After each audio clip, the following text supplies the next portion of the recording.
Возражений не вижу, повестка дня утверждается. Хотел бы тепло приветствовать уважаемых высоких представителей, которые присутствуют в зале Совета Безопасности. Их участие в сегодняшнем заседании подтверждает важность обсуждаемой темы. В соответствии с правилом 37 временных правил процедуры Совета я приглашаю принять участие в заседании представителей Австралии, Бангладеш, Беларуси, многонационального государства Боливии, Бразилии, Боливарианской Республики Венесуэла, Vietnam, Ghana, Guatemala, the Dominican Republic, Egypt, India, Indonesia, Iraq, the Islamic Republic of Iran, Kazakhstan, Cambodia, Kuwait, Cuba, the Maldives, Morocco, Nepal, Nicaragua, the United Arab Emirates, Pakistan, Saudi Arabia, Serbia, the Syrian Arab Republic, Thailand, Timor-Leste, Turkey, Uganda, Philippines, Chile, Ethiopia, and South Africa to participate in this meeting. It is so decided. In accordance with Rule 39 of the Council's Provisional Rules of Procedure, I invite the head of the delegation of the European Union to the United Nations, His Excellency Mr. Stavros Lambrinidis, to participate in this meeting. It is so decided. The Security Council will now begin its consideration of Item 2 of the agenda. I wish to draw the attention of Council members to document S/2024/537, a letter dated July 9, 2024, from the Permanent Representative of the Russian Federation to the United Nations, addressed to the Secretary General, transmitting a concept paper on the item under consideration. I shall now make a statement in my capacity as the Minister for Foreign Affairs of the Russian Federation. Ladies and gentlemen, Your Excellencies, today, the very foundations of the international legal order, strategic stability, and the UN-centric system of global politics are being put to the test. It will be impossible to resolve the conflicts that are multiplying without getting to their root causes and restoring faith in our ability to join forces for the common good and justice for all. Let us be frank. Not all states represented in this room recognize the key principle of the UN Charter, the sovereign equality of all states. The United States has long, through the words of its presidents, declared its own exceptionalism. This also applies to Washington's attitude towards its allies, from whom it demands unquestioning obedience, even to the detriment of their national interests. Rule America. That is the essence of the notorious rule-based order, which is a direct threat to multilateralism and international law. The most important components of international law, the UN Charter and the decisions of our Council, are interpreted by the collective West in a perverse and selective manner, depending on what instructions are handed down from the White House. And many Security Council resolutions are outright ignored.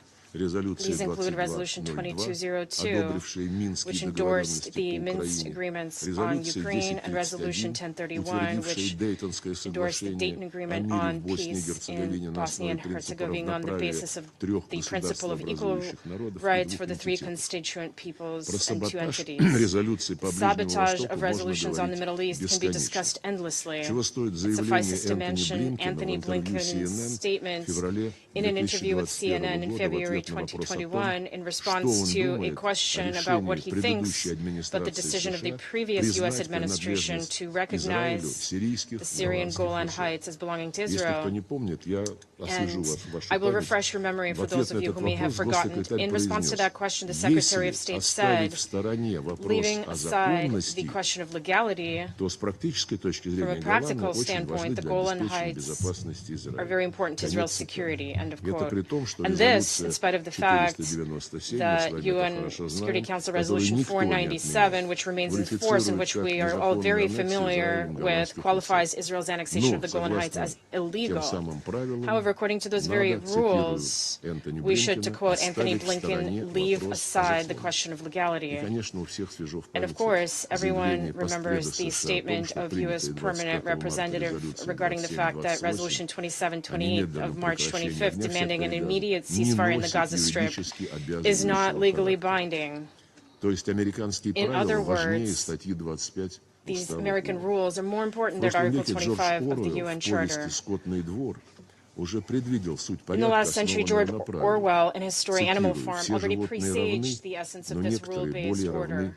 I quote, "All animals are equal, but some are more equal than others," end of quote. If you fulfill and obey the will of the hegemon, you're permitted to do anything you wish, but if you dare defend your national interests, you will be declared a pariah and sanctioned. Washington's hegemonic policy has not changed for decades. Every Euro-Atlantic security arrangement, without exception, has been based on ensuring U.S. dominance. This has included the subjugation of Europe and the containment of Russia. The main role in this was assigned to NATO, which eventually subjugated the European Union, which was presumably created for Europeans, and shamelessly privatized OSCE institutions in flagrant violation of the Helsinki Final Act. The reckless expansion of NATO, despite repeated warnings from Moscow over many years, also provoked the Ukrainian crisis, starting with the coup d'etat organized by Washington in February 2014 in order to establish full control over Ukraine with a view to preparing an offensive against Russia with the help of the neo-Nazi regime brought to power. When Poroshenko and then Zelensky were waging war against their own citizens in the Donbass and were destroying Russian education, Russian culture, Russian media, and the Russian language in general through their legislation, and were banning the Ukrainian Orthodox Church, no one in the West batted an eye, nor did they demand that their wards in Kyiv observe decency and refrain from violating international conventions on the right of national minorities or the very constitution of Ukraine itself, which also contains these demands. It was precisely to eliminate threats to Russia's security and to protect those people who consider themselves part of Russian culture, who live on lands that had been settled by their ancestors for centuries in order to save them from legislative and even physical extermination, that the special military operation was launched. It's telling that even now, when multiple initiatives on Ukrainian settlements are being put forward, few people remember Kyiv's violation of human rights and the rights of national minorities. None of these initiatives include these aspects. Only recently did EU documents on the beginning of negotiations regarding Ukraine's accession formulate a demand to this end, mainly due to Hungary's principal position. However, Brussels' actual capacity and desire to influence the Kyiv regime is questionable. We call on all those who are genuinely interested in overcoming the crisis in Ukraine to ensure that their proposals take into account the key issue of the right of national minorities, all minorities without exception. Silence on this issue devalues peace initiatives, and the racist policy of Mr. Zelensky receives de facto approval. It is typical that 10 years ago in 2014, Zelensky said, if the people in the east of Ukraine and Crimea want to speak Russian, let them be, leave them alone, let them speak Russian legally. Language will never divide our homelands. End of quote. Since then, the U.S. has successfully re-educated him, and as early as 2021, Zelensky, in one of his interviews, demanded that those who feel a sense of affinity with Russian culture get out and go to Russia for the future of their own children and grandchildren. I appeal to the masters of the Ukrainian regime, make sure that it complies with Article 1.3 of the UN Charter, which guarantees the fundamental rights and freedoms of all people without distinction of race, sex, language, or religion. Dear colleagues, the North Atlantic Treaty Organization is not content with the war that it has unleashed against Russia through the hands of the unlawful authorities in Kyiv, nor is it content with the entire OSCE space. Having dismantled the fundamental agreements in the area of arms control, the U.S. continues to ramp up confrontation. Recently, at the summit in Washington, the leaders of NATO countries reiterated their claim to a leading role not only in the Euro-Atlantic region, but in the Asia-Pacific region as well. proclaimed intention is that NATO is continuing to be guided by the goal of protecting the territory of its member states, but in order to do this, they allegedly need to spread the alliance's dominance on the entire Eurasian continent and adjacent water. The military infrastructure of NATO is advancing into the Pacific region with the obvious goal of undermining the ASEAN-centric architecture, which for many decades was built on the basis of the principles of equality, recognition of mutual interests, and consensus. To replace the inclusive mechanisms around ASEAN, the U.S. and its allies are building closed confrontational blocs such as AUKUS and other quartets and trios. Recently, the deputy head of Pentagon, Mr. Hicks, stated that the U.S. and their allies must prepare for protracted wars, and not only in Europe. That is the end of the quote. In order to contain Russia, China, and other countries whose independent policies are seen as a challenge to its hegemony, the West is aggressively dismantling the global system that was originally built based on its models. Washington has done everything to blow up, including literally by organizing terrorist attacks on the Nord Stream gas pipelines, the foundations of mutually beneficial energy cooperation between Russia, Germany, and Europe as a whole.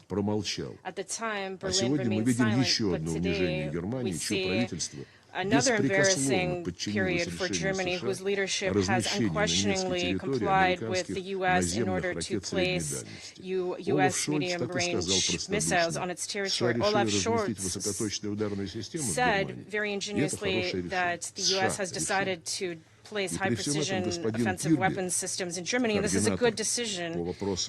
And amidst all this, Mr. Kirby the expert on media, spoke on behalf of the U.S. president to say, "We are not seeking to unleash a third world war. This would have horrific consequences for the European continent." A Freudian slip, as they say. Washington is convinced that if a new global war were to take place, it would be their European allies and not the U.S. who would suffer.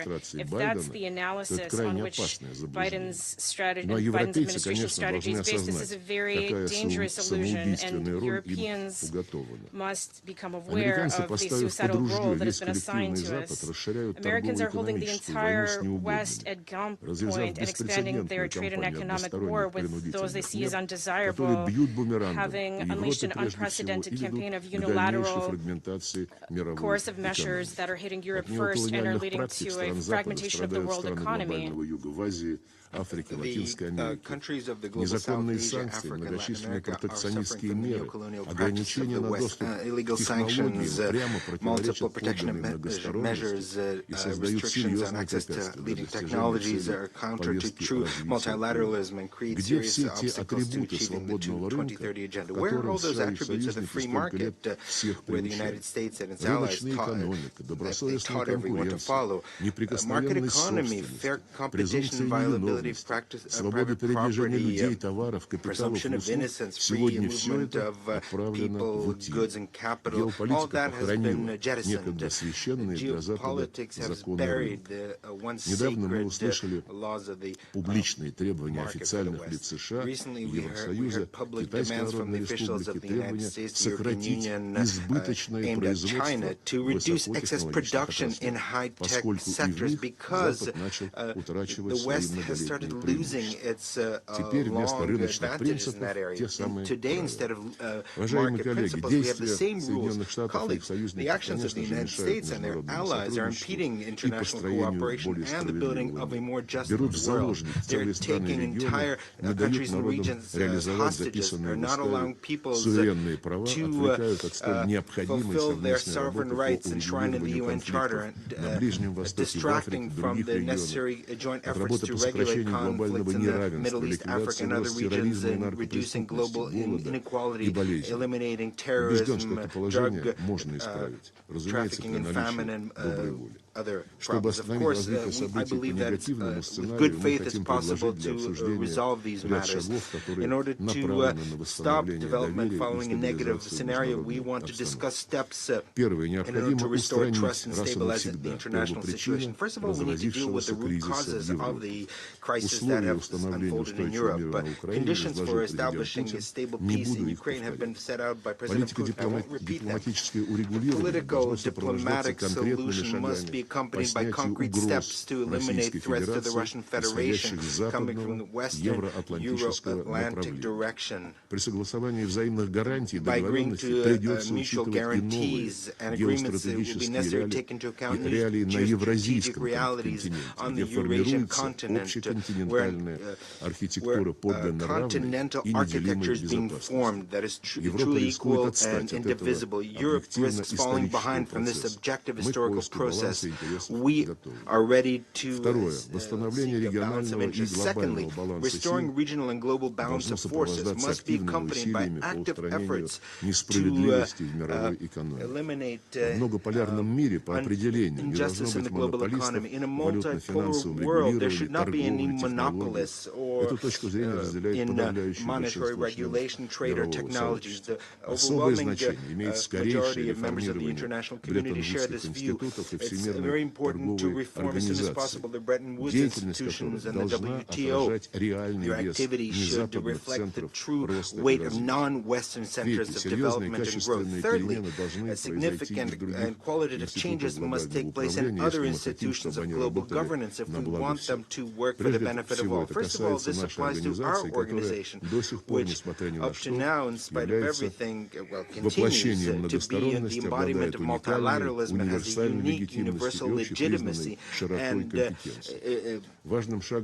and recognized broad range of authority. An important step to restoring the effectiveness of the UN would be a confirmation by all its members of their commitment to the principles of the UN Charter, not selectively, but in their fullness and interdependence. About which form this kind of reconfirmation could take place, we could think together. An important work is being done by the group of friends in defense of the UN Charter established at the initiative of Venezuela. We invite all countries that still believe in the rule of international law to join this work. A key aspect of reforms of the UN must be changing the makeup of the Security Council, although this by itself will not lead to productive work unless there is a basic agreement on the methods of work among its permanent members. This thought, nevertheless, does not invalidate the need to eliminate geographic and geopolitical imbalances in the Security Council, where there's clear over-representation of the countries of the collective West today. What's been needed for a long time is to achieve broad agreement on concrete parameters of reform, which will strengthen representation of Asia, Africa, and Latin America. It's also important to implement changes in the staffing policy of the Secretariat to eliminate the over-representation of nationals of the West and their subservient nations in the administrative structures of the organization. The Secretary General and his staff, of course, must adhere strictly to the principles of impartiality and neutrality as demanded by Article 100 of the Charter, which we are constantly reminding of. Fourth, strengthen the multilateralism in international relations must be done through other multilateral organizations, including the G20, in which is represented most of the global majority and Western states. The mandate of the G20 is strictly limited to economic and development, so it's very important that a substantive dialogue on this platform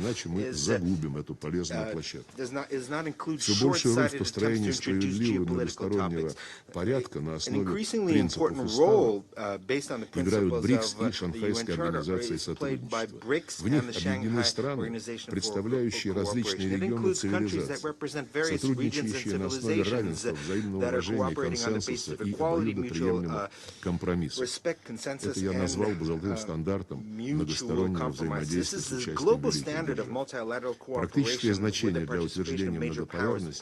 Of practical importance for multilateralism Содружество независимых государств, Организация договора коллективной безопасности, Евразийский экономический союз, АСЕАН, Совет сотрудничества арабских государств Персидского залива, Лига арабских государств, Африканский союз, СЕЛАК.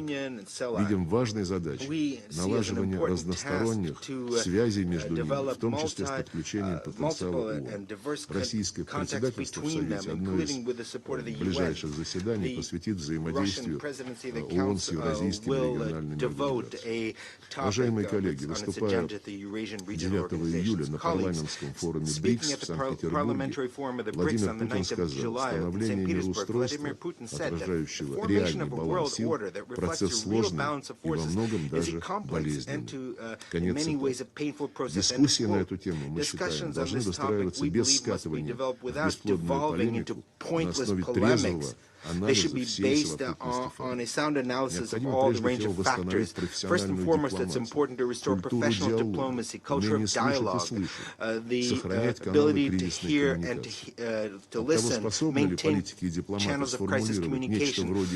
Depending on whether politicians and diplomats can formulate something like a vision of the future, millions of lives will depend on them, whether our world will be multilateral and just. It depends on member states. The foundation is the Charter of the United Nations. If everyone follows its letter and spirit, then the United Nations is capable of overcoming current divergences and to reach a common denominator on most issues. The end of history did not take place. Let's work together in the interest of the beginning of history of true multilateralism that reflects all the richness of cultural and civilizational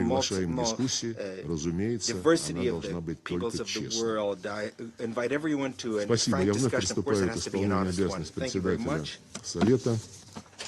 I resume my function of the President of the Council. И предоставляю слово члену Федерального совета и начальнику Федерального департамента иностранных дел Швейцарии, его превосходительству господину Игнацио Кассис.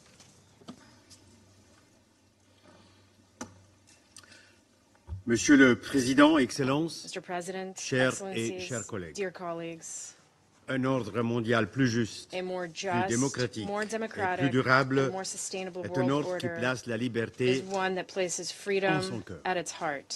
Or, l'histoire nous montre qu'il n'existe aucune liberté absolue, si la liberté est essentielle pour vivre en société, elle n'est assurée que lorsque celle-ci est protégée par des règles de principe, des règles de droit.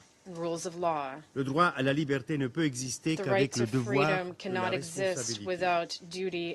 Il y a plus de 75 ans, en adoptant la Charte des Nations Unies et la Déclaration universelle des droits de l'homme, nous avons tiré les leçons de l'histoire de la première moitié du XXe siècle, notamment des deux guerres mondiales.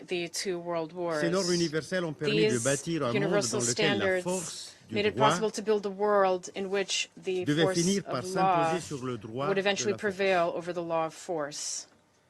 And it is in particular the prohibition of the use of force, a genuine paradigm shift in international law, when the world previously believed in the idea of a just war, that was placed at the heart of our Charter.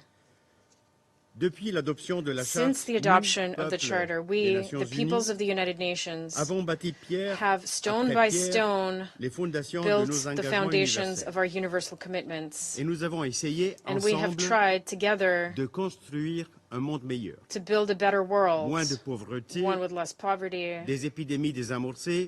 controlled epidemics, humanitarian assistance for those in need. Beaucoup d'entre nous ont baigné dans un optimisme nourri par l'esprit du plus jamais ça. À la chute du mur de Berlin, nous avons cru que les idéaux basés sur les principes de la Charte allaient définitivement s'imposer. Or, force est de constater que nous n'avons pas réussi à maintenir le cap. Notre optimisme s'est heurté au mur impitoyable du réalisme. Et pourtant, And Nous yet, savions que l'histoire we n'est pas know linéaire that history is not linear. et que l'être humain a cette fâcheuse And tendance that human à beings répéter les mêmes have an erreurs. unfortunate tendency to repeat the same Le mistakes. protectionnisme, le Protectionism, nationalisme, symptômes nationalism, de ce malaise global symptoms of this illustrent global un malaise gigantesque manque de confiance illustrate a gigantic entre les lack humains. of trust between humans. Les guerres, la pauvreté, Wars, la poverty, désinformation et des misinformation, visions géopolitiques and difficilement geopolitical visions that are conciliables difficult to gagnent du reconcile terrain dans le monde are entier. gaining ground all over the world. Ainsi, l'Ukraine est Ukraine, dévastée for par une example, agression has been militaire devastated by military depuis plus de aggression 2 for ans over 2 en years violation flagrante de in la Charte. flagrant violation of the Charter.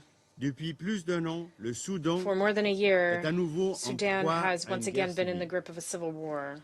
Et, mesdames et messieurs, And, ladies and gentlemen, 75 ans 75 d'engagement years of multilatéral multilateral n'ont engagement pas encore apporté have la yet paix to bring au peace Proche-Orient. to the Middle East.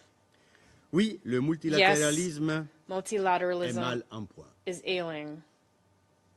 Si les Nations Unies nous semblent aujourd'hui trop faibles, If the United Nations c'est parce seems qu'elles too weak reflètent to la us trop today, it is faible because it volonté de tous les reflects États membres, d'obéir, too de little willingness on the respecter part of all member states to la obey loi the law du of devoir duty qu'ils se sont volontairement imposés. that they have voluntarily Nous devons retrouver subjected l'élan themselves qui a to. fait le We ciment must regain de the notre momentum communauté. that has held our community together for so long. Monsieur le Président, Mr. en mai President, 2023, in ici May même, j'ai présidé un 2023, débat sur in le this very rôle de la chamber, I chaired a confiance debate on entre the les États. role of trust between La states. confiance est un élément clé pour que le Conseil Trust puisse is accomplir a son key mandat. element if this council is to fulfill its mandate. Pour renforcer la confiance, To build nous devons trust, rechercher davantage le dialogue, We need to seek out more surtout en dialogue, cas de division. especially when there are divisions. Rechercher et créer le dialogue Seeking out exige and parfois creating dialogue sometimes requires créativité. creativity parfois de la prise de risque.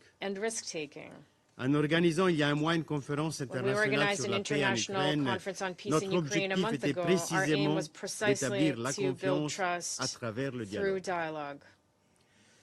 En Suisse, In pendant Switzerland, 2 jours, for 2 days, une centaine de délégations ont around échangé 100 sur les chemins delegations possibles discussed vers la paix. possible paths to peace. Nous n'étions de loin pas tous By d'accord, no means did sur we all ces agree chemins on vers these la paix. paths to peace. mais nous nous sommes efforcés d'établir une base But we de tried confiance to pour progresser. establish a basis of trust on which to move Et nous forward. offrons des lieux de dialogue pour d'autres And we are discussions, providing comme a actuellement forum pour le for Soudan sous l'égide de l'ONU other à discussions, Genève, such as ou the one currently auparavant dans le taking place on contexte Sudan du under Yémen. the auspices of the UN Geneva, or the one that took place La Suisse, earlier in the pays context of dépositaire des Yemen. conventions de As the Genève, depositary of the est prête Geneva à Convention, prendre Switzerland ses is ready to shoulder its pour responsibilities un ordre mondial basé sur le droit humanitaire. to achieve a world order based on humanitarian Alors que law. nous commémorons As le we mois prochain commemorate les 75 ans des conventions The de Genève, 75th anniversary of the et Geneva j'espère Conventions d'ailleurs next month, vous accueillir and I hope toutes et tous en to Suisse pour welcome cette you all to commémoration Switzerland for importante. this important Il est commemoration. grand temps de réaffirmer It la is validité high universelle. time to reaffirm the droit universal validity of international international humanitarian law. Fin octobre, At the la end of Suisse accueillera October, la 34e Switzerland will conférence host the internationale de la 34th International Croix-Rouge Conference of the et du Red Croissant Cross Rouge à and Red Genève, Crescent in Geneva, avec comme devise under the motto, gérer l'incertitude, managing renforcer uncertainty, l'humanité. strengthening humanity. L'objectif de cette conférence est d'améliorer la réponse The aim of this humanitaire conference à is travers to un dialogue improve efficace. humanitarian response through effective dialogue. Mesdames et messieurs, chers collègues, Ladies and gentlemen, dear face colleagues, à l'augmentation des guerres, faced with an increase in face wars à l'usage and systématique the de la systematic violence, use of violence, nous avons besoin de croire we au need respect to du droit believe international in respect for humanitaire. international humanitarian law. Si la confiance peut être créée par While le trust can be dialogue, created through dialogue, elle peut l'être également par un it can changement de also be perspective. created through a change of perspective. Comme médecin de formation, As a doctor by je crois training, en la science et en la diplomatie scientifique. I believe in science and Je suis scientific persuadé que la diplomacy. science peut I'm convinced contribuer that science à renforcer can help l'efficacité de notre travail. strengthen the Une efficiency of approche our work. fondée sur An les faits approach scientifiquement based on établis renforce scientifically aussi established la facts confiance mutuelle. also strengthens mutual trust. Elle offre la It possibilité makes it d'anticiper possible les risques et les to opportunités pour la anticipate paix. risks and opportunities for peace. Lors de notre présidence au Conseil During our en presidency octobre of the de cette council année, in October of nous allons this proposer year, une réunion we sur le will be potentiel proposing de la a meeting diplomatie on scientifique. the potential of science diplomacy. Chers et chers collègues, Dear colleagues, à nous It is up to us, the members of this Council, to live up to the responsibility that we have been entrusted, whether by the General Assembly or by the history of our common humanity. I thank you. I thank His Excellency, Mr. Cassis, and I give the floor to the Director of the Department of Multilateral and Global Affairs, Ministry of Foreign Affairs and International Cooperation, and Ambassador to the Caribbean Community of Guyana, His Excellency, Mr. George Talbot. Mr. President, Excellencies, I thank the Russian Federation for convening today's open debate and welcome the opportunity for collective introspection and frank assessment of multilateral cooperation in the interest of a more just, democratic, and sustainable world order. In Guyana's view, such an order is exactly what was envisaged when the United Nations Charter was crafted. The critical ingredients can be found in the preamble to the Charter. A world free from the scourge of war. One where there is respect for fundamental human rights and the dignity and worth of the human person. Where men and women and nations large and small enjoy equal rights. Where there is justice and respect for international law and the obligations flowing therefrom, and a world that fosters for all peoples better standards of life in larger freedom. The United Nations Charter, embodying as it does the fundamental principles of the multilateral ethos, has served as a framework and guide for the achievement of these objectives. It enjoins a sense of common purpose, a spirit of solidarity, and of inclusion. No country or people is to be left behind. As sovereign equals, every state deserves a seat at the table of global discourse. Each voice needs to be heard and respected, and each contribution valued. In the words of Guyana's most celebrated poet, Martin Carter, I quote, "All are involved, all are consumed," unquote. Small developing countries such as my own attach the highest value to an effective, democratic, responsive, and inclusive multilateral system, and to the primacy of the rule of international law. Our security, our very survival depends on this. In working to adapt the global architecture to the demands of the 21st century, the enduring relevance and validity of the purposes and principles of the UN Charter cannot be overstated. However, too often are they honored in the breach. It is incumbent on the Security Council, charged with the primary responsibility for maintaining international peace and security, and by extension its member states, to be exemplary in their adherence to the Charter and to eschew any conduct that is inimical to the Council's mandate. But no state is exempt in this regard. States must therefore hold themselves and each other to the highest standards of performance and accountability in observance of the Charter and international law. Mr. President, as we have seen in the cases of Ukraine and Gaza, breaches of the peace can have consequences well beyond the immediate theater of operations. The Security Council must take active cognizance of these realities and, in concert with the broader international community and regional organizations, be more proactive in addressing the drivers of conflict. Greater attention to prevention and to the pacific settlement of disputes, as provided in Chapter 6 of the Charter, is imperative. Parties to disputes must be persuaded to seek solutions utilizing the means outlined in Article 33 of the Charter, including negotiation, mediation, arbitration, and judicial settlement. Too often is there recourse to the threat or use of force. The result is an increasing number of armed conflicts in our world today that continue to destroy lives and threaten the future of states. This is compounded by a lack of respect for international humanitarian law.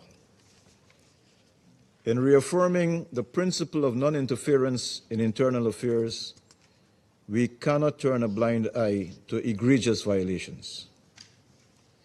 Members of the Security Council should not be among those undermining the judicial institutions of the United Nations, so crucial to ensuring respect for the rule of law and promoting accountability. Mr. President, the thrust towards a more just, democratic, and sustainable world order will of necessity entail institutional reform, not least of the Security Council, arguably the least representative of global institutions. The Council must be made more representative, democratic, and accountable. For Guyana, no reform would be complete without enhanced participation of small states, who, for the most part, are a force for peace and principle. Moreover, the multidimensional and interlocking threats and challenges of today require greater cooperation, complementarity, and coherence of effort across UN organs, international machinery, and member states. We must broaden our frame of reference and expand our toolkit to deal with the new threats that have evolved, such as those posed by climate change, cyber attacks, AI, disease, etc. Likewise, in the use of available resources to better address interlinked pursuits, such as between prevention and peace building and development and poverty eradication. Just a fraction of the vast resources dedicated to implements of war and destruction would more than suffice for the fight against poverty or hunger or disease or the combat of climate change, indeed for the promotion of sustainable peace in our world. Finally, on the question of trust among member states, within the Security Council, or wherever, this question is not new, nor is the answer. Trust is ultimately based on performance, the honoring of commitments, the assumption of responsibilities, the discharge of obligations. It is fostered by promoting real understanding and dialogue. Across the multitude of commitments, undertakings, and obligations, whether in the UN Charter, the 2030 Agenda, the Paris Agreement, or in the many other instruments, resolutions, and declarations adopted by these United Nations or beyond, a credibility gap exists that must be closed. I end, Mr. President, as the Charter begins. We the peoples.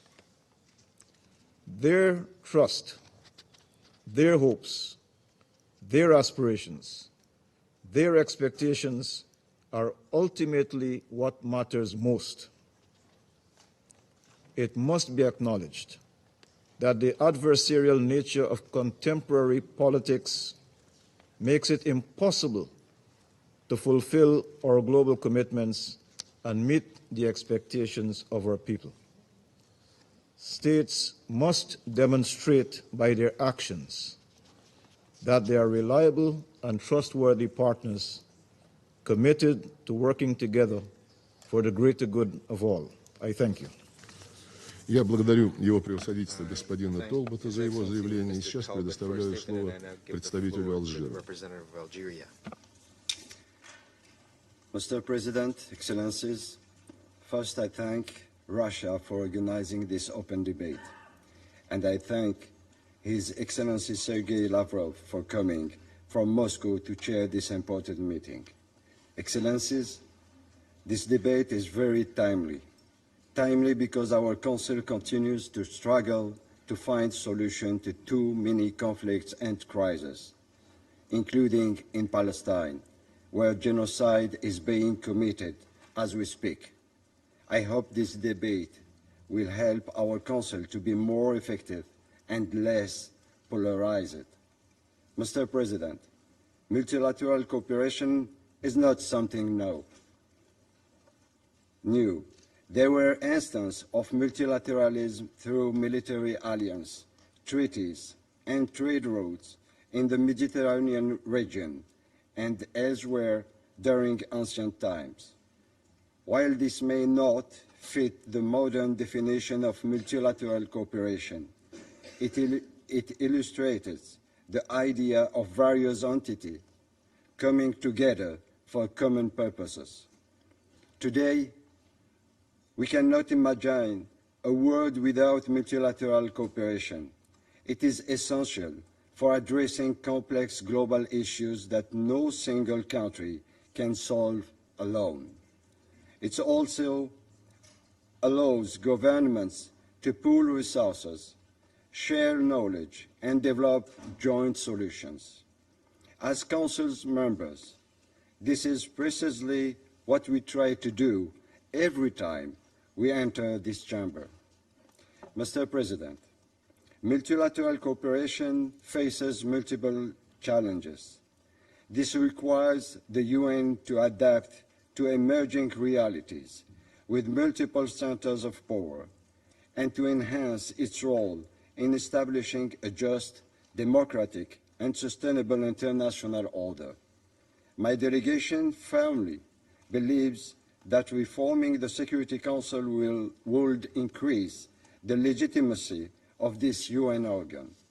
In this regard, expanding the Council's membership and prioritizing the historical injustice done to Africa will be a milestone. The open debate that will be held next month under the Sierra Leone Presidency will allow us to discuss this issue further. In the meantime, the IGN's contribution to the Pact of the Future is an important step in the right direction.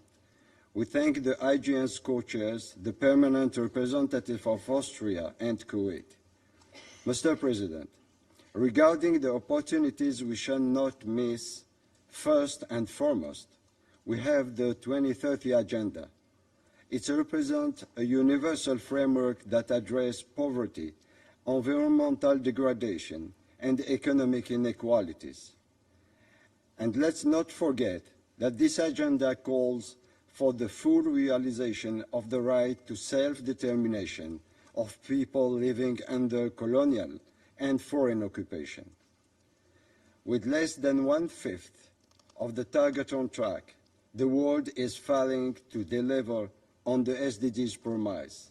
Urgent actions is needed. Excellencies, Algeria believes that to reestablish an atmosphere of trust in the UN, and in particular with this Council, we require more efforts to foster mutual respect, transparency, inclusivity, and openness. To that end, we must abide by and prioritize diplomacy and dialogue, transparency, mutual understanding, peaceful settlement of disputes.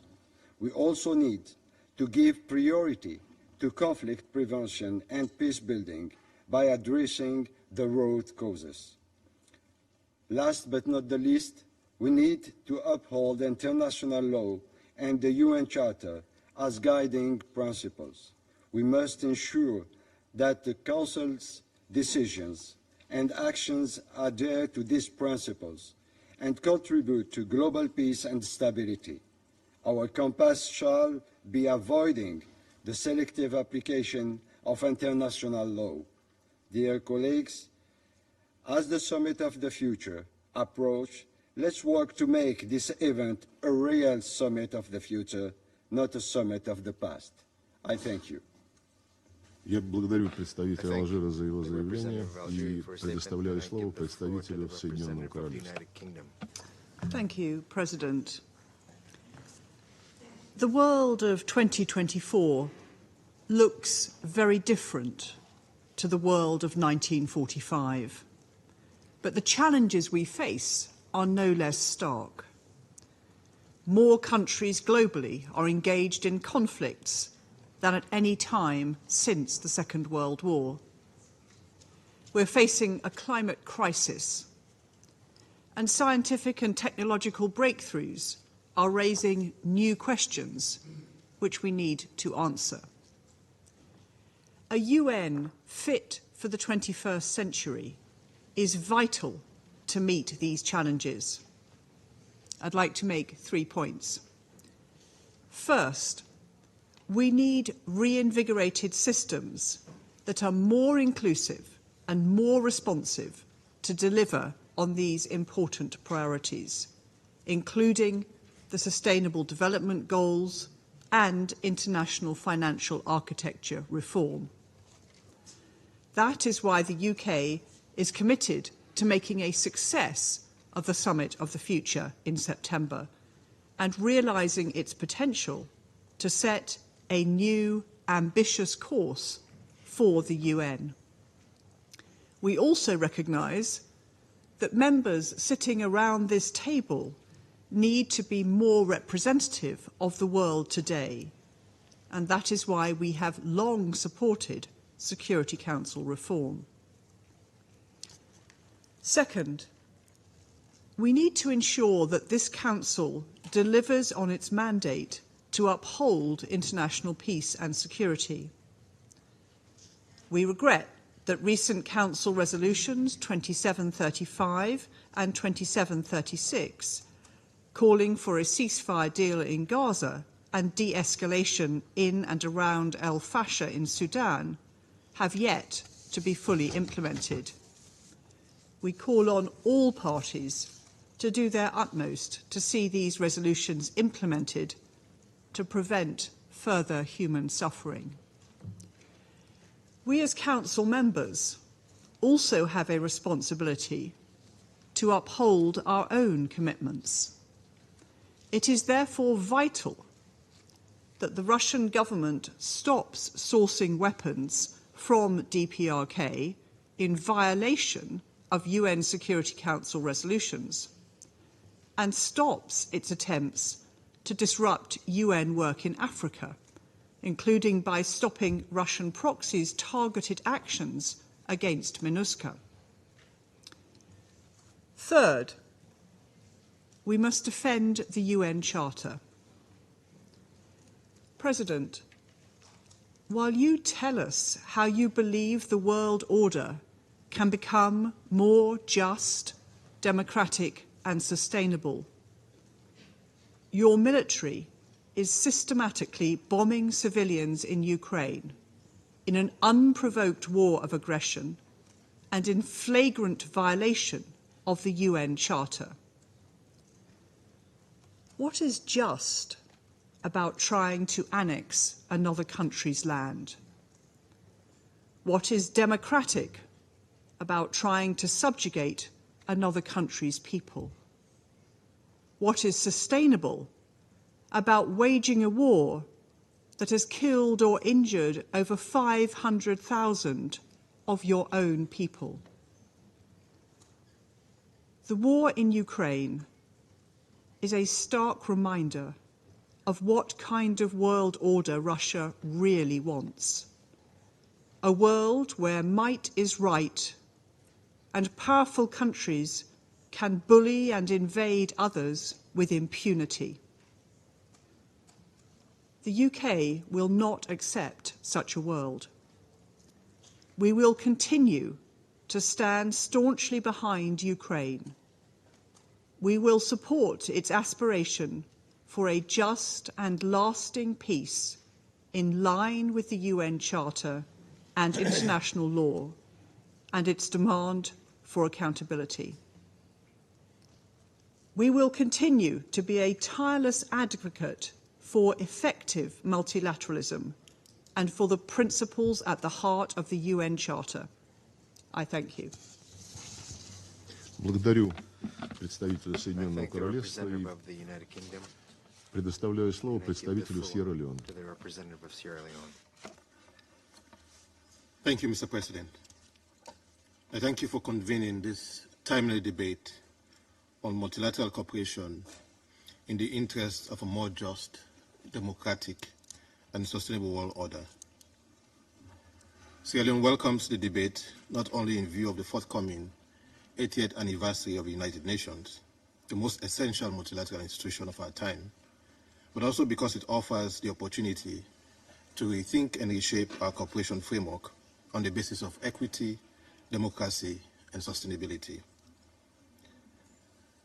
Today more than ever, our collective efforts are essential in navigating the complexities of our interconnected world. The challenges we face, ranging from climate change to global health crisis, from conflict to economic inequalities, are beyond the capacity of any single nation to resolve. They demand a robust, coordinated, and inclusive multilateral approach.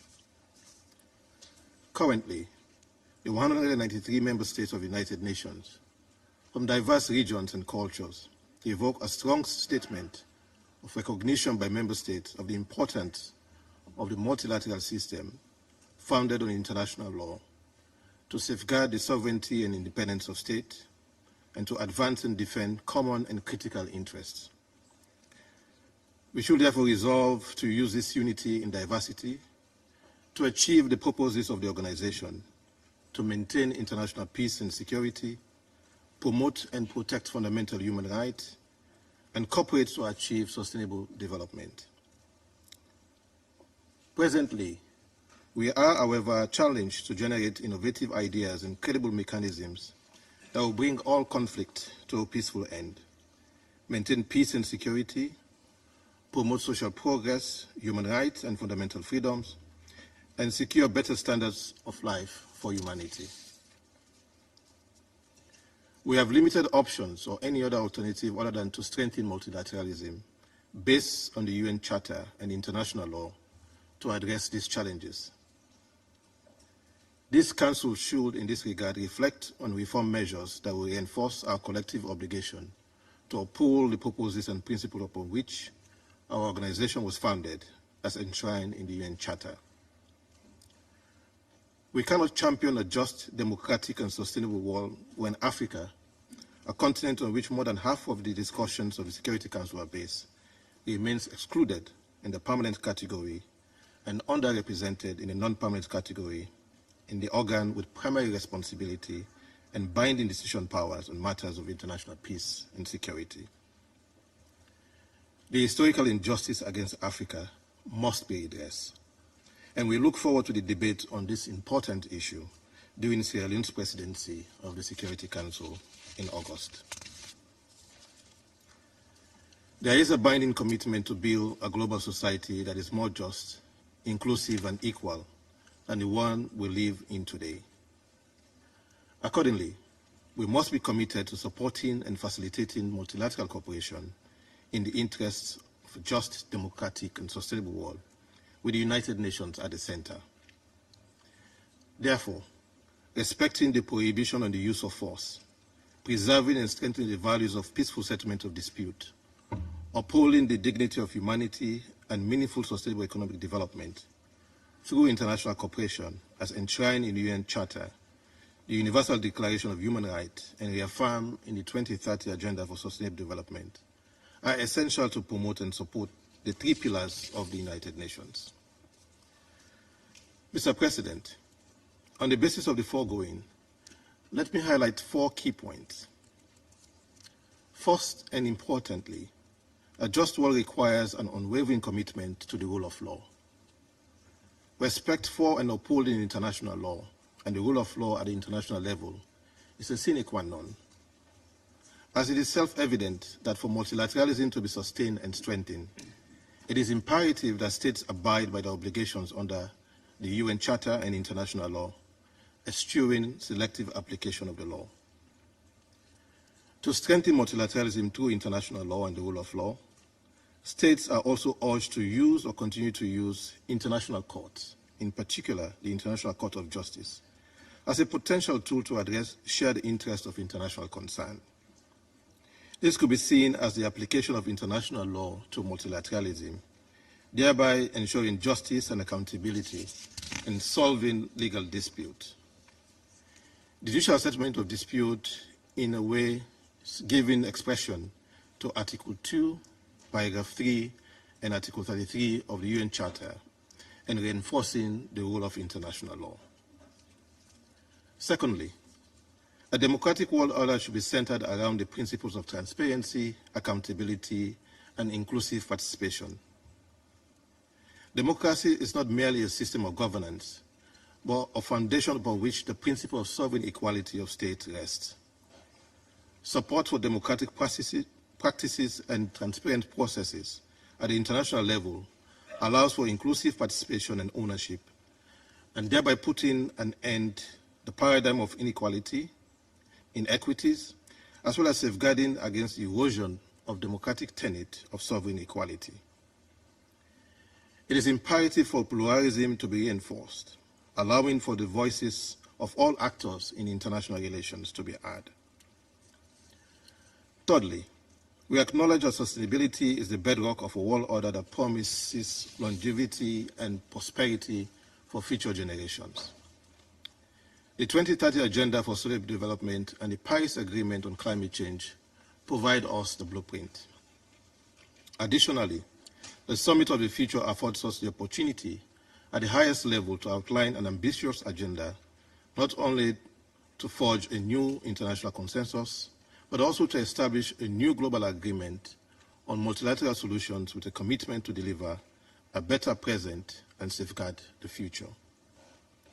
We must thus accelerate our efforts to combat climate change, promote sustainable development, and protect our planet's biodiversity.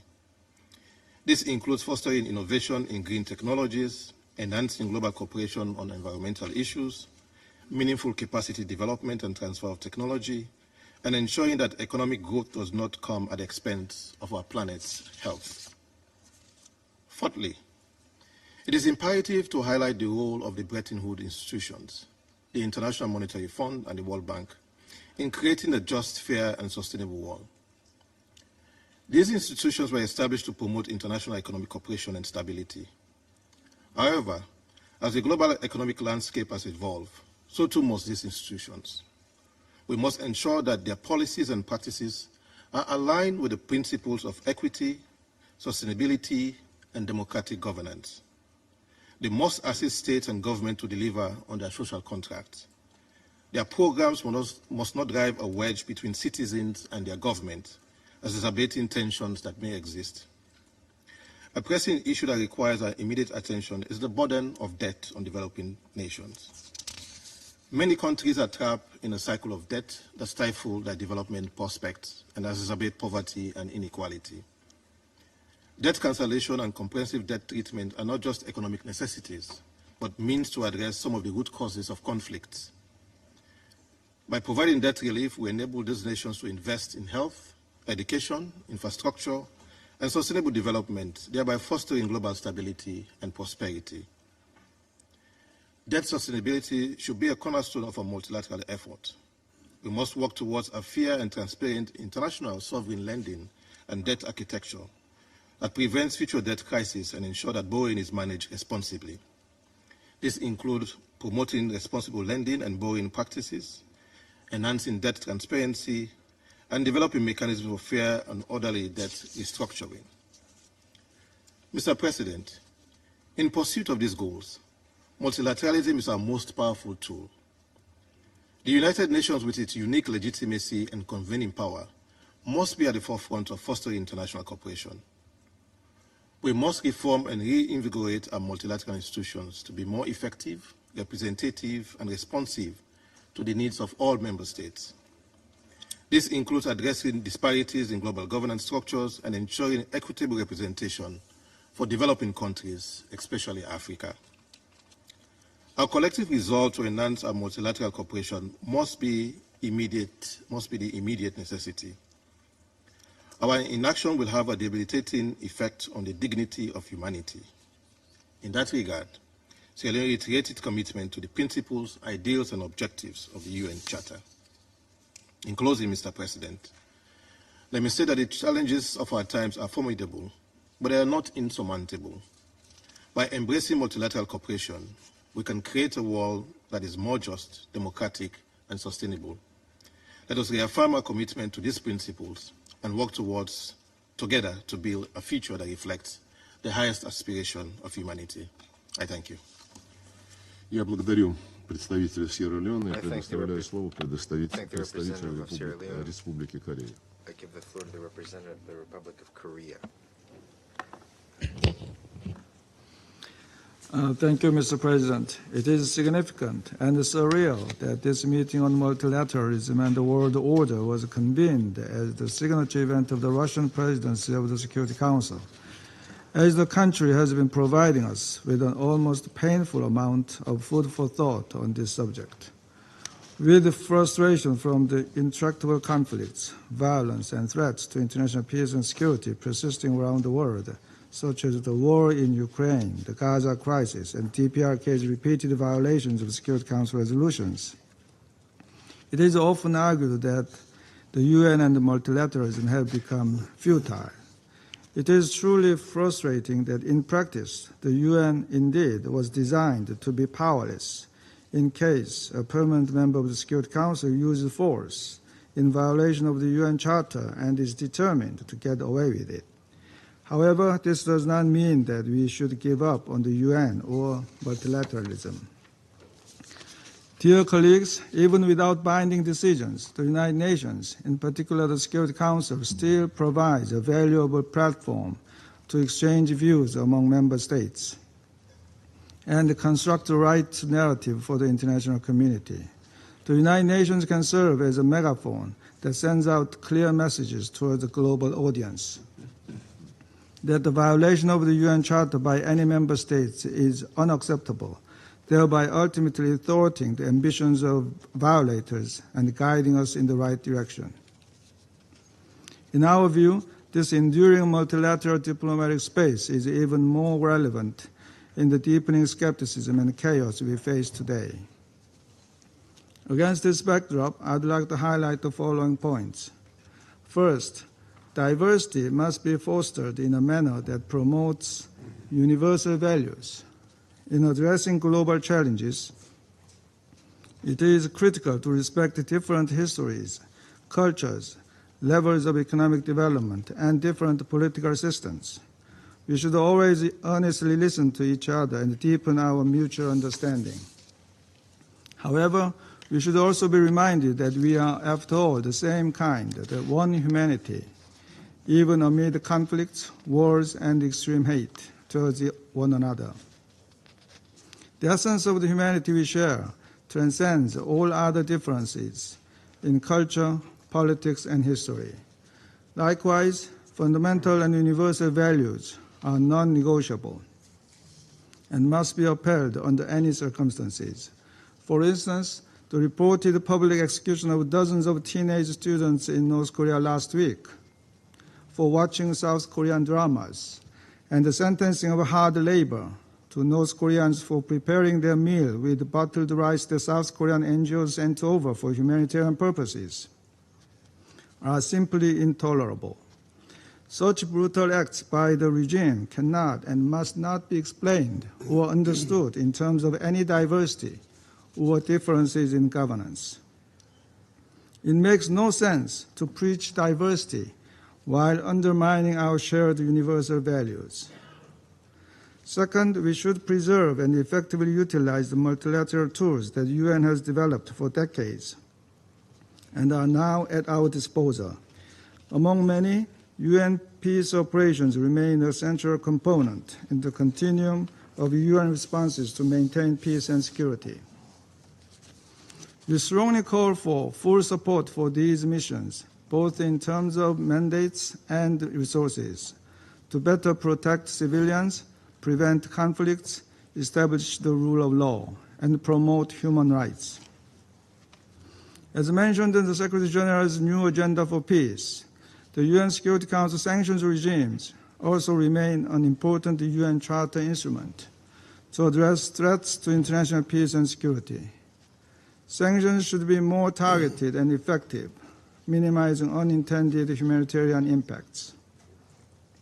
At the same time, we need to ensure that sanctions measures are effective enough to achieve their intended goal, bearing in mind that every sanctions regime has its own history and background. Undermining sanctions regimes without good reasons or for self-serving purposes, including the monitoring mechanism, can only further complicate and destabilize situations.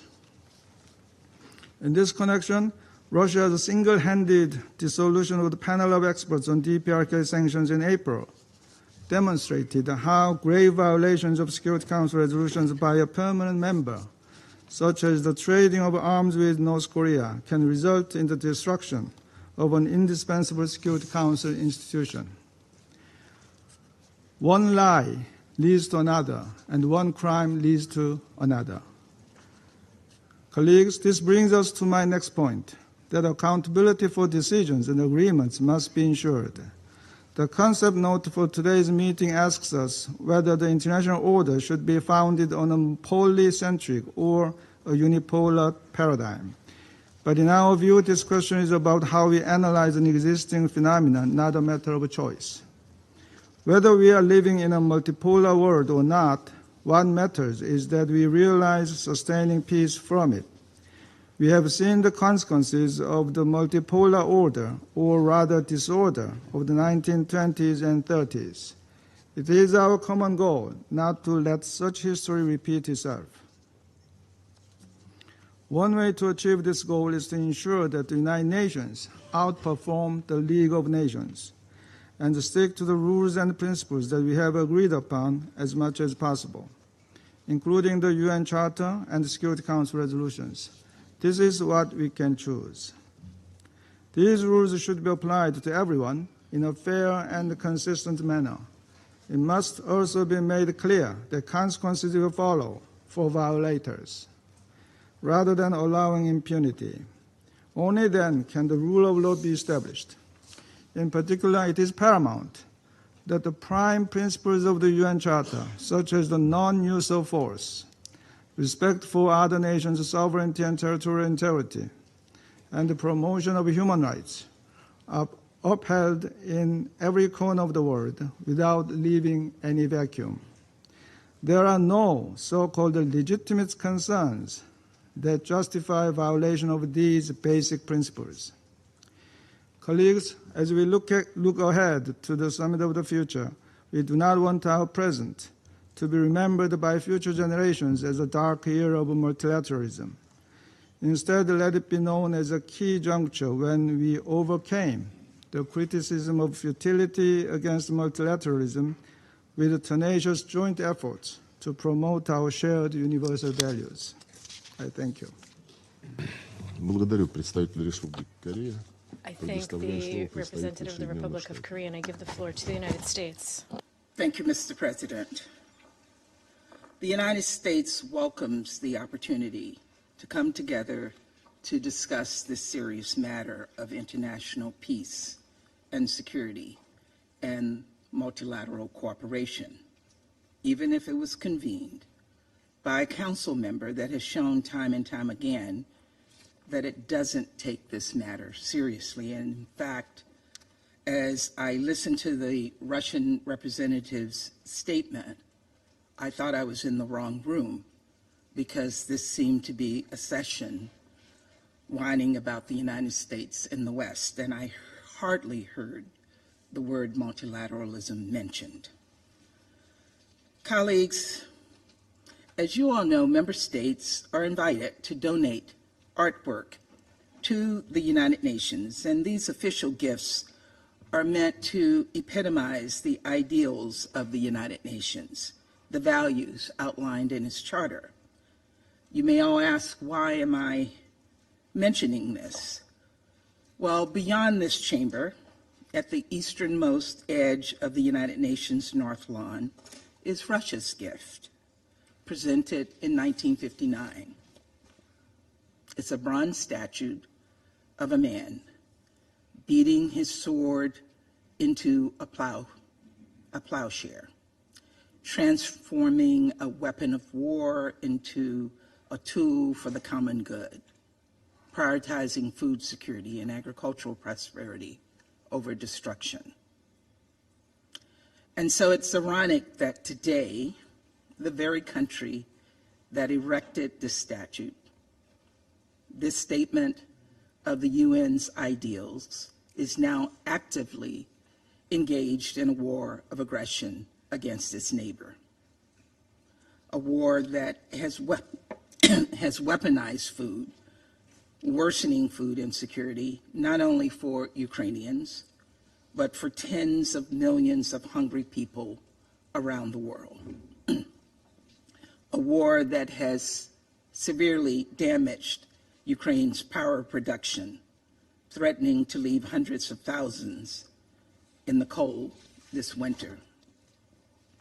A war that has killed thousands of innocent people, including dozens, just last week at a pediatric hospital in Kyiv.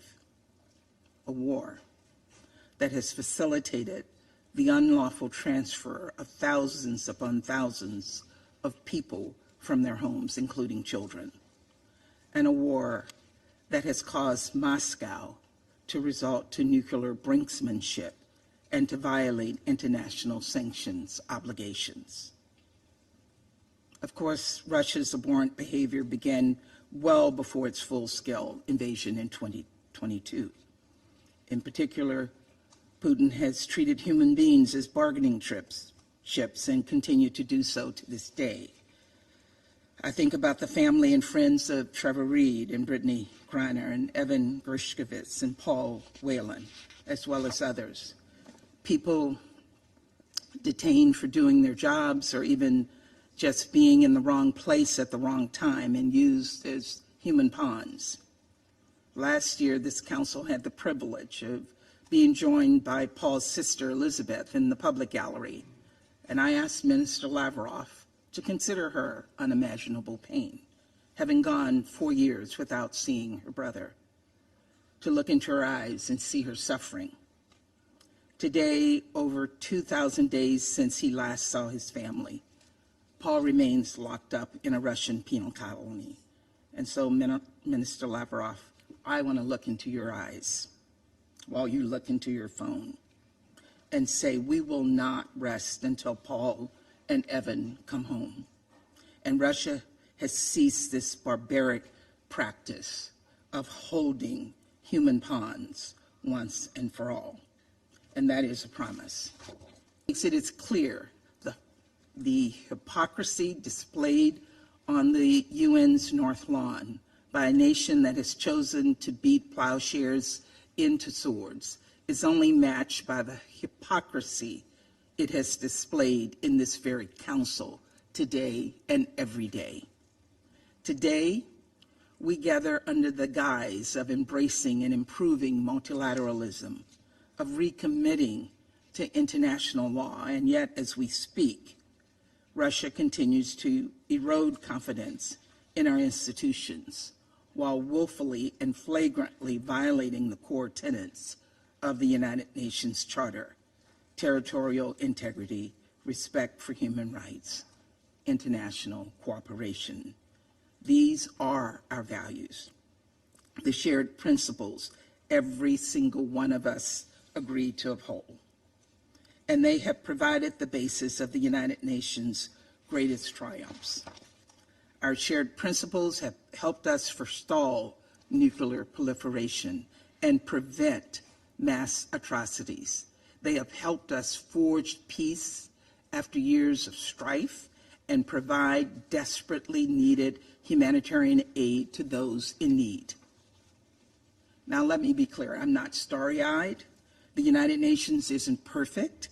It reflects a deeply imperfect world, one filled with conflict and contradiction. The debates we have in this room exist beyond it too. And yet, this institution endures. Multilateralism endures because we need it to endure. We need an effective United Nations to tackle the kind of borderless challenges that affect us all. More than that, the United Nations endures because people and nations continue to see its promise. And even in the darkest moments of the past few years, those people, those nations have offered glimmers of hope, moments in which multilateralism won out over isolationism, hope over cynicism. And I think about the global response to Russian aggression. In the aftermath of Russia's full-scale invasion, 143 UN member states came together to affirm Ukraine's territorial integrity and sovereignty. Time and time again, the vast majority of this Council has spoken out against Russia's illegal, unprovoked, unnecessary war and against all those who enable it. And in multilateral fora across the globe, including at last month's Ukraine Peace Summit in Switzerland, leaders have committed to Ukraine's recovery, reconstruction, reform, and modernization, to good faith negotiations toward a just and lasting peace, consistent with the principles of the UN Charter. In all of these efforts, the United States has been inspired by the extraordinary courage and the resilience of the Ukrainian people. Ordinary citizens willing to risk everything to protect the values they hold dear: democracy and justice, equality and humanity, peace and security. The very values we all have the privilege, in fact, the responsibility to fight for here in this chamber. Colleagues, the United Nations needs reform, not a wrecking ball, and certainly not one accompanied by mealy-mouthed calls for cooperation, but rather meaningful and positive evolution, real action, real change to make this body as effective, efficient, and inclusive as possible. And so, in the face of Russia's divisive rhetoric, attacks on an international architecture we all helped shape, and flagrant violations in Ukraine and all around the world, those of us committed to progress both within this institution and beyond it can do more. In fact, we must do more. For our part, the United States is committed to modernizing and strengthening this institution and the multilateral system more broadly to better reflect the priorities of all member states, including developing countries. Whether it's working with shareholders of multilateral development banks to address economic barriers to achieving the SDGs, or championing efforts to reform the Security Council itself, fostering accountability and transparency, and ensuring this body incorporates geographically diverse perspectives, including permanent representation from the Global South. It's why I conducted a wide-ranging set of conversations on Council reform, a listening tour with member states, reform groups, regional groupings, and other institutional systems, and why we will continue to engage widely to ensure this body is fit for the 21st century. Creating this change and upholding the rules-based international order as defined by the Charter aren't mutually exclusive. On the contrary, they are mutually reinforcing. And so as we work to reform multilateral systems, we will uphold our commitment to the international community, from the UN Charter to other treaties and conventions, international humanitarian law, to World Trade Organization rules. Not, as my Russian counterpart might argue, to keep other nations down, but rather to help them build up, to ensure that everyone plays by the rules and that the rules are fair to everyone, including the developing nations that have, for far too long, been used and abused by Russia. To that end, we will champion fundamental universal human rights at the very core of that international order: freedom of belief and religion, expression, and peaceful assembly, no matter who you are or where you were born, what you own or how you pray. We will steadfastly pursue a peaceful resolution to conflicts around the world, while working around the clock to promote diplomacy, to expand and accelerate humanitarian efforts, to aid in reconstruction, to not only respond to the crisis of today, but work to prevent them. And we will renew our commitment to achieve the Sustainable Development Goals, to heal the climate, to end poverty and hunger, to fight corruption, to sow equity and justice where it is under assault, to achieve the kind of monumental change only we can as a united global community. Colleagues, this is our charge. This is the moment the United Nations was designed to meet. And so we must rally behind the UN Charter and its fundamental principles of sovereignty, of territorial integrity, of peace and security. We must embrace multilateralism for what it is, not a politically expedient buzzword, but a means of achieving real progress on the issues that affect us all. And finally, we must turn swords into plowshares, conflict into common good, and together create a more peaceful, prosperous world for us all. Thank you. Я благодарю представителя Thank the Соединенных representative of the Штатов United States за красочное выступление for и the very предоставляю eloquent statement, слово and I now give the представителю floor Мальты. to the representative of Malta. Thank you, President. International law and the UN Charter, underpinned by respect for all fundamental human rights, are the bedrock of multilateralism. They form the essential tenets for diplomacy and international relations. We must remain committed to all fundamental principles of international law, emphasizing that these principles should be seen as complementary rather than conflicting. During times of unprecedented global challenges, it is imperative that we uphold them even more vehemently. Conflicts have escalated both in intensity and in volume, with the emergence of various risk factors and threat multipliers. This includes climate change, which exacerbates various challenges such as the frequency and intensity of extreme weather events, the reduction of food supplies, and the subsequent escalation of conflicts. Human rights are increasingly being curtailed and violated, and inequities are rising. This further enhances the importance of multilateral cooperation, which is crucial for effectively addressing such global challenges. Malta remains dedicated to multilateralism based on international law and the UN Charter to address these challenges.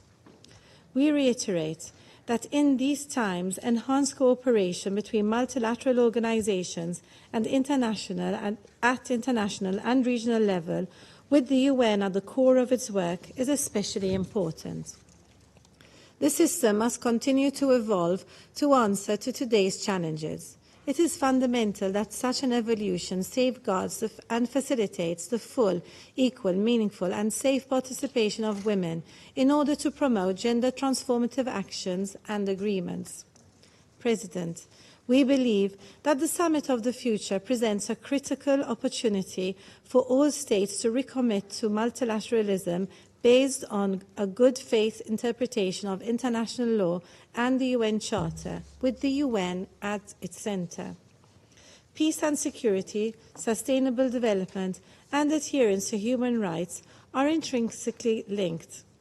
We must therefore accelerate the implementation of the 2030 Agenda, promote and defend the universality and indivisibility of human rights within the UN system, while remaining committed to strengthening transitional justice and accountability for serious violations and abuses of human rights law and violations of international humanitarian law. Malta therefore remains a strong advocate for the integrity, independence and functionality of the UN human rights mechanisms, as well as a steadfast supporter of the International Criminal Court and other international judicial mechanisms. We cannot have peace and security without adherence to the entirety of international law and the UN Charter. In this regard, we must point out the continued blatant disregard shown by the Russian Federation for international law and the UN Charter in their unprovoked and unjustified aggression against Ukraine. This illegal aggression has caused death and injury to hundreds of thousands, including many civilians, grave violations against children, destruction of civilian infrastructure, including schools and hospitals, and caused worldwide food shortages. On this occasion, we again urge the Russian Federation to immediately and unconditionally withdraw its military forces from the entire territory of Ukraine within its internationally recognized borders, and to turn to dialogue and diplomacy as the tools which can bring stability to the region. In closing, multilateralism based on international law and the UN Charter, with respect for fundamental human rights, is the only way to rise to today's global challenges. Malta remains committed to working towards this goal. Thank you.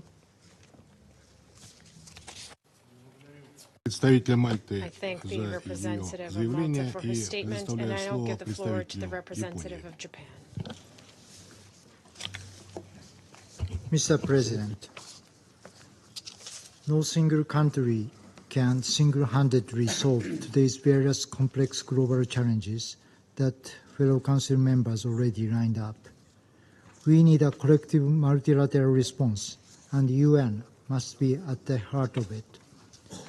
Multilateralism functions only when member states work together based on mutual trust and cooperation. Given the diverse views and positions of each country on various issues, what unites us is our shared collective commitment to the fundamental principles of international law, including the UN Charter. It is tragic irony and blatant hypocrisy that this debate is being organized under the presidency of Russia, focusing on how multilateralism should work better.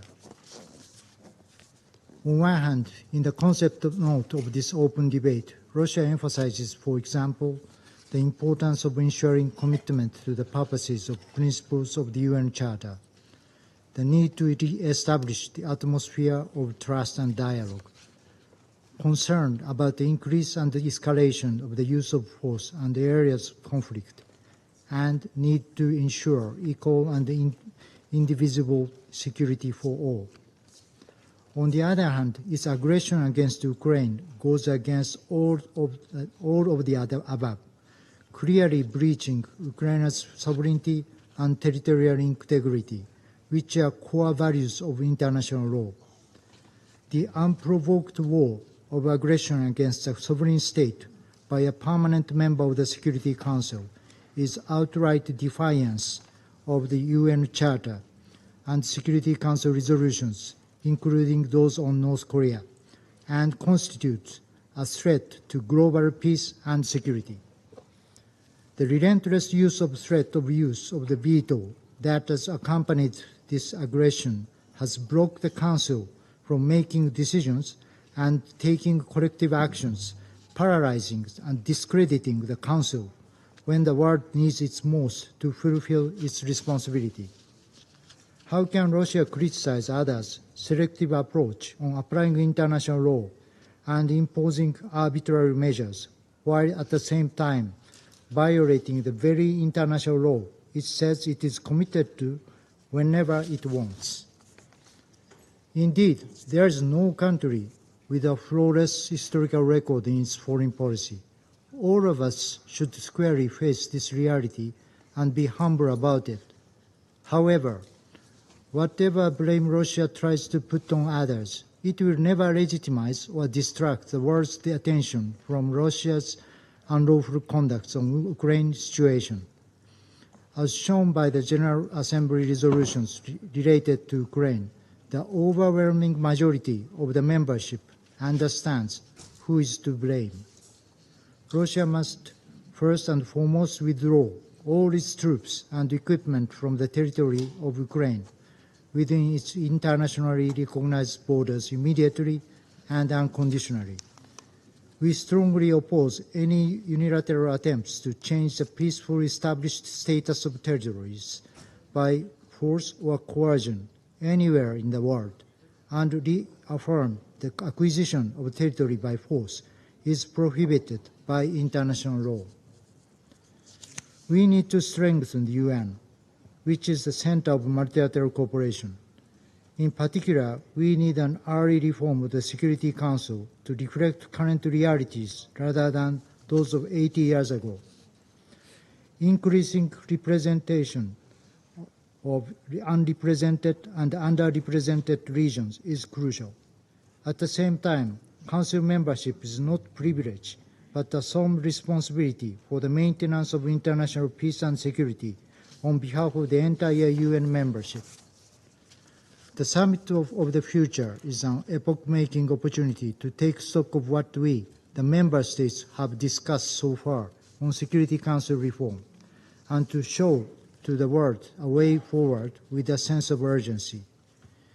We have no doubt the UN continues to be the largest, most legitimate, and most indispensable international body in which to discuss, debate the most critical issues of the world. The future of the UN solely depends upon us. We have much to do. Let us do it legitimately. I thank you. Я благодарю представителя Японии за его заявление и предоставляю слово представителю Франции. Monsieur le Président, après la Seconde Guerre mondiale, la Charte des Nations Unies a créé un ordre international au service de la paix, fondé sur l'égalité souveraine des États, le respect du droit international, le non-recours à la force et le règlement pacifique des différends. Elle a confié à ce Conseil la responsabilité du maintien de la paix et de la sécurité internationale. Au service de cette ambition, nous ne connaissons qu'une méthode, le multilatéralisme, c'est-à-dire l'élaboration de règles universelles auxquelles nous choisissons tous d'adhérer afin de permettre l'émergence d'un ordre mondial plus juste, plus démocratique et plus durable. La Russie ne peut appeler de ses voeux un tel ordre mondial tout en bafouant les principes fondamentaux du multilatéralisme. Pareil à un pompier pyromane, elle appelle un ordre mondial plus juste, mais elle multiplie les violations de la charte et elle met en péril notre système de sécurité collective. Alors que la charte bannit le recours à la force, sauf en cas de légitime défense ou autorisation de ce Conseil, il y a eu recours illégalement contre la Géorgie en 2008, contre la Crimée et le Donbass en 2014, et elle conduit une guerre d'agression à grande échelle contre l'Ukraine depuis plus de 2 ans. Elle continue ainsi de violer la souveraineté et l'intégrité territoriale de l'Ukraine, des règles fixées par la Charte et auxquelles je crois nous sommes tous attachés, y compris au-delà de ce Conseil. Elle bafoue le droit international en ciblant de manière délibérée les civils et les hôpitaux. Elle bombarde systématiquement les infrastructures énergétiques et alimentaires ukrainiennes, privant sciemment la population civile de l'accès aux biens essentiels. Elle bafoue le droit international en déportant des enfants ukrainiens et en employant de manière systématique la torture et le viol comme arme de guerre, comme le relève la Commission d'enquête internationale et la mission de surveillance des Nations Unies en Ukraine. La Russie prétend renforcer la coopération multilatérale. Les claims to strengthen multilateral cooperation, but violates the sanctions regimes against North Korea and Iran by sourcing weapons and munitions from these two countries. It also disregards the orders of the International Court of Justice, which demanded, starting in March 2022, that it suspend its military operations in Ukraine. Lastly, it ignores the resolutions of the General Assembly, which condemned unequivocally the violations of the Charter and called for an immediate end of its aggression as well as the withdrawal of its troops from Ukraine. La défense d'un multilatéralisme efficace of an effective multilateralism is, of course, essential to confront global challenges. Our responses to the security, climate, sanitary, technological challenges can only be collective ones. France is in favor of expansion of the Security Council and its two categories of members, permanent and non-permanent. With Mexico, we have advocated for limiting the use of the veto to strengthen the capacity of the Security Council to fulfill its responsibilities. France is mobilized to implement the Sustainable Development Goals, and we have taken concrete action for the climate by establishing a timetable for ending the use of fossil fuels, and we will host, together with Costa Rica, a UN conference on the ocean in 2025. We continue to call for fighting against poverty together. That is the meaning of the Paris Pact for People on the Planet. France supports initiatives in favor of inclusive multilateralism, whether in the framework of the Summit of the Future or in the area of digital governance. In conclusion, Mr. President, allow me to recall that Russia was a founding member of this organization. Russia was also in the past in the camp of multilateralism. It is clearly no longer a member of that camp. It must, without further ado, do what is necessary to once again respect its rules and principles. Thank you very much. Я благодарю представителя Франции за его заявление и предоставляю слово представителю Китая. Thank you, President. China appreciates the Russian initiative to convene this open debate. I welcome Foreign Minister Lavrov to the Council to preside over today's meeting. To build a just, democratic, and a sustainable international order is humanity's common pursuit. In 1945, in order to save succeeding generations from the scourge of war, our forefathers, upholding the spirit of multilateralism, established on the ruins of the Second World War the most universal, representative, and authoritative international organization, that's the United Nations, the UN Charter, laying down the cornerstone of the modern international order and establishing the basic norms of contemporary international relations, is an embodiment of our noble ideal of working towards a just and reasonable international order. Since then, a large number of countries have emerged from waves of national independence and liberation. 70 years ago, in the face of the shadow of the Cold War and a divided world, how to realize the common ideals enshrined in the UN Charter was a question facing the world. To answer this, and echoing the trend of the time, the Chinese leaders put forward the 5 principles of peaceful coexistence, namely mutual respect for sovereignty and territorial integrity, mutual non-aggression, mutual non-interference in each other's internal affairs, equality, and mutual benefit and peaceful coexistence. The 5 principles of peaceful coexistence is an embodiment of the spirit of the Charter and have forged the basic norms of international relations that countries, large or small, strong or weak, whether coming from east or west, should treat each other with mutual respect and equality. These principles also constitute an important ideological basis for making the international order more just and equitable.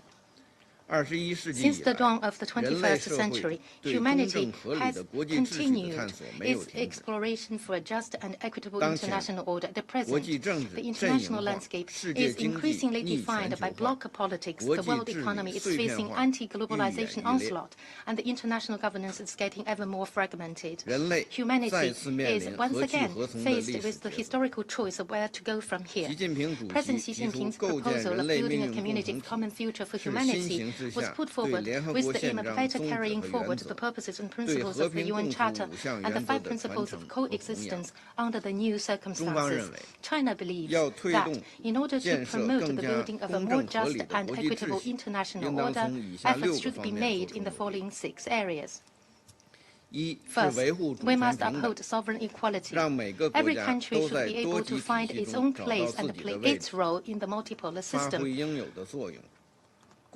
We must work jointly to promote a multipolar world in an equal and orderly manner.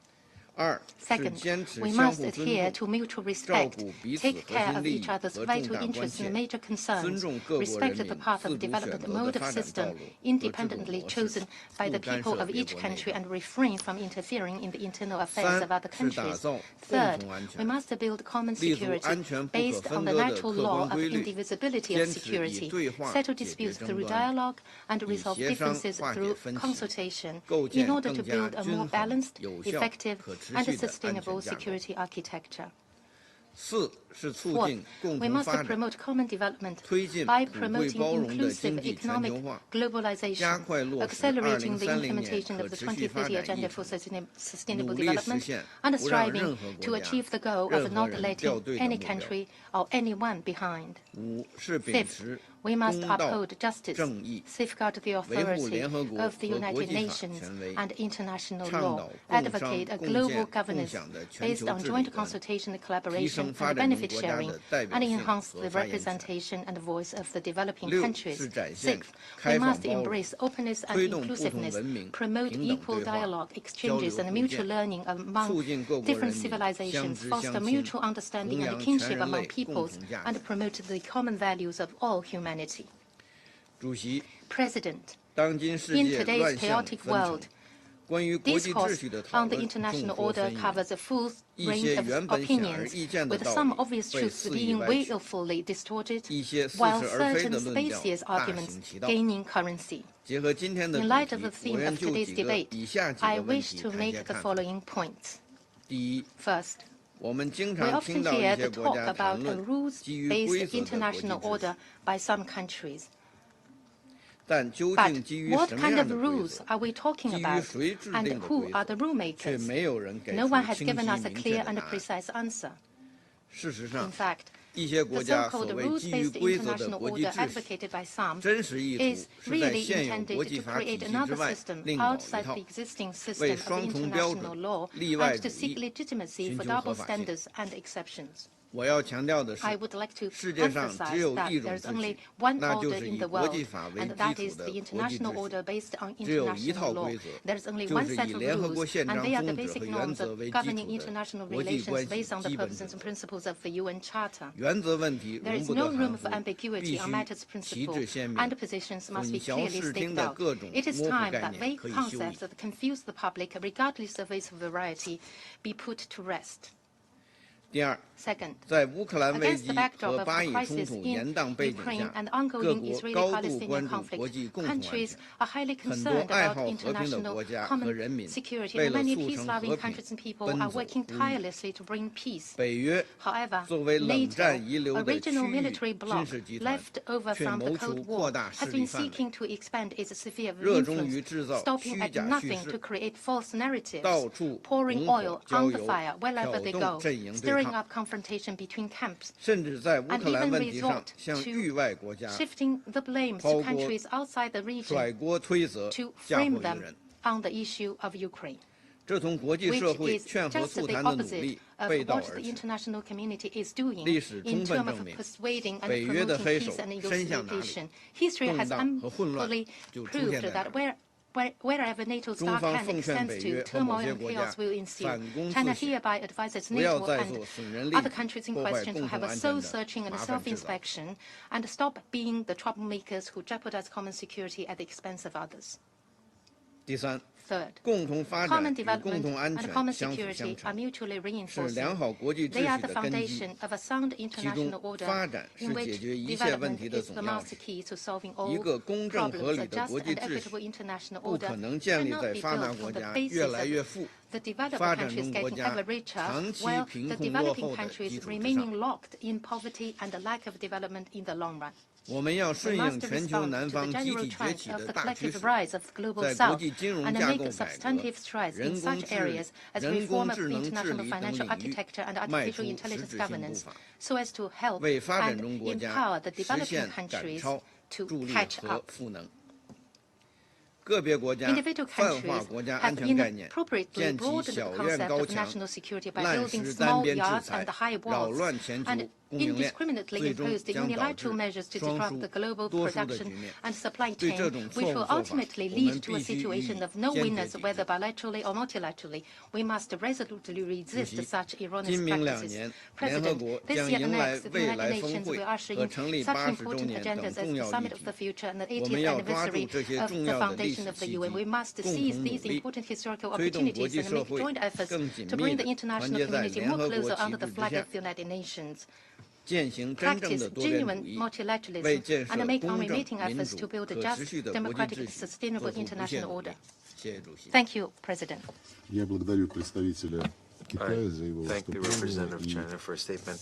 And I now give the floor to the representative of Slovenia. Thank you, Mr. President. As we are meeting to discuss preparedness of our multilateral system for the contemporary challenges, I would like to start with the timeless words of the second UN Secretary General, Dag Hammarskjöld, and it goes, "The United Nations was not created to bring us to heaven, but to save us from hell." Unfortunately, we seem to be moving more in the direction of the latter. We live in a world of dark statistics, with the highest number of ongoing conflicts, the highest number of casualties among civilians, among children, humanitarian and medical workers, among journalists. Conflicts have driven a number of forcibly displaced people to record high. We live in time of hunger and protection crisis. Women, children and older persons bear the largest burden. Climate change, water scarcity and pollution are adding pressure on the communities around the globe. This dark trend is not a consequence of an outdated multilateral system, but rather a consequence of erosion of respect for its principles by some UN member states, including, regrettably, by a member of the Security Council. We are witnessing flagrant violation of the UN Charter with Russian aggression in Ukraine. Appalling violations of international humanitarian law and human rights law are causing immense suffering of civilians in Gaza, in Sudan, in Ukraine and elsewhere. We are facing blatant disregard for the Security Council resolutions and its sanctions in Sudan, in Gaza, DRC and DPRK, to name a few. The problem is not in multilateral system built around the UN. The problem is that the international order based on power of rules is being pushed out by rules of power. We can't and we don't need to agree on every issue on the agenda of the Security Council, but we need to share a basic foundation of effective multilateralism, which, according to our conviction, should be respect for the UN Charter and international law. No ifs, no ands, and no buts. As a minimum, this means peaceful settlement of disputes, refraining from the threat or use of force against territorial integrity of other countries, and it means protection of civilians and civilian infrastructure in times of war.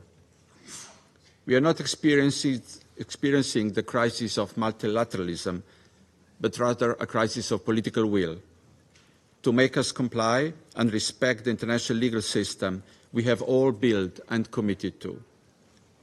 The world finds itself in a crisis of trust, a trust in the system and a trust in each other. Therefore, the question before us should not be whether we need a new multilateral system, but rather how we can restore political will and trust to strengthen the one we have diligently built for decades. Precondition for rebuilding trust is full respect and compliance with the principles of the UN Charter. We strongly believe we should reaffirm our collective commitment to the established international legal system by upholding the UN Charter as the cornerstone of our multilateral system. Through the codification of the international law and its progressive development,